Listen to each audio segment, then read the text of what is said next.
ଅତୁଟ ବନ୍ଧନ ଧାରାବାହିକରେ ଆପଣମାନେ ଦେଖିବେ ତ୍ରିନାଲି କହିବେ ତମେ ବାରମ୍ବାର ମୋ ଭଉଣୀ ସହିତ ଖେଳ ଖେଳିଛ, ତମେ ତାକୁ ହଇରାଣ କରିଛ, ଏବେ ପୁଣି ତାକୁ ବ୍ଲାକମେଲ୍ କରିବାକୁ ଚେଷ୍ଟା କରୁଛ, ଏବେ ପୁଣି ଏସବୁ କି ଡ୍ରାମା କରୁଛ। କାର୍ତ୍ତିକ କହିବେ ଦିଦି ପ୍ଲିଜ୍ ଥରେ ମୋ କଥା ଶୁଣିବାକୁ ଚେଷ୍ଟା କର, ମୁଁ ମୋ ଭୁଲ ବୁଝି ସାରିଛି। ମୁଁ କୃଷିକାଙ୍କ ସହିତ ବହୁତ ବଡ଼ ଅନ୍ୟାୟ କରିଛି, ତାଙ୍କୁ ବହୁତ କଷ୍ଟ ଦେଇଛି, ହେଲେ ମୁଁ ଏସବୁ ଜାଣିଶୁଣି କରୁନଥିଲି।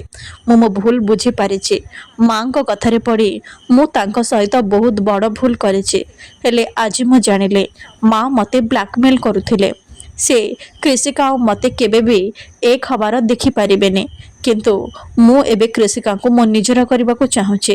ସେ ବହୁତ ଖରାପ, ହେଲେ ଏବେ ମୁଁ କୃଷିକାକୁ କ୍ଷମା ମାଗିବାକୁ ଚାହୁଁଛି।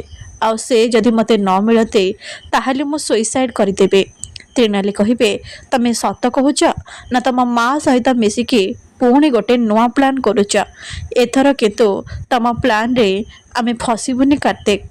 କାର୍ତ୍ତିକ କହିବେ ଠିକ୍ ଅଛି, ତମର ଯଦି ମୋ କଥାରେ ବିଶ୍ୱାସ ନାହିଁ ଦିଦି, ତାହେଲେ ମୁଁ ମରିଗଲା ପରେ ହିଁ ତମେ ବିଶ୍ୱାସ କରିବ। ମୁଁ ଏବେ ହିଁ ସୁଇସାଇଡ଼୍ କରିବି। ଏହାପରେ ସେ ସୁଇମିଂ ପୁଲକୁ ଡେଇଁ ପଡ଼ିବେ। ଏପଟେ ଭବାନୀ ସେଠି ଆସି ପହଞ୍ଚିବେ ଆଉ କହିବେ କାର୍ତ୍ତିକ ତୁ କ'ଣ କଲୁ? ଆରେ ତୁ ପହଁରା ଶିଖିନୁ, ତୁ ପାଣି ଭିତରକୁ କ'ଣ ପାଇଁ ଡେଇଁଲୁ? କିଏ କେଉଁଠି ଅଛ, ମୋ ପୁଅକୁ ବଞ୍ଚାଅ। ଏପଟେ ତ୍ରିନାଲି କହିବେ ସତରେ କ'ଣ କାର୍ତ୍ତିକ ସୁଇସାଇଡ଼୍ ଆଟେମ୍ପ୍ଟ କରିଛନ୍ତି? ନା, ମୋତେ କିଛି ଗୋଟେ କରିବାକୁ ପଡ଼ିବ, ହେଲେ ମୁଁ ଏବେ କ'ଣ କରିବି? ମୁଁ ତ ସେଠି ପହଞ୍ଚି ପାରିବିନି। ଏପଟେ ତେଜସ୍ ଆସି ସୁଇମିଂ ପୁଲ୍ ପାଖରେ ପହଞ୍ଚିବେ ଆଉ ସେ କାର୍ତ୍ତିକଙ୍କ ଜୀବନ ବଞ୍ଚାଇବେ।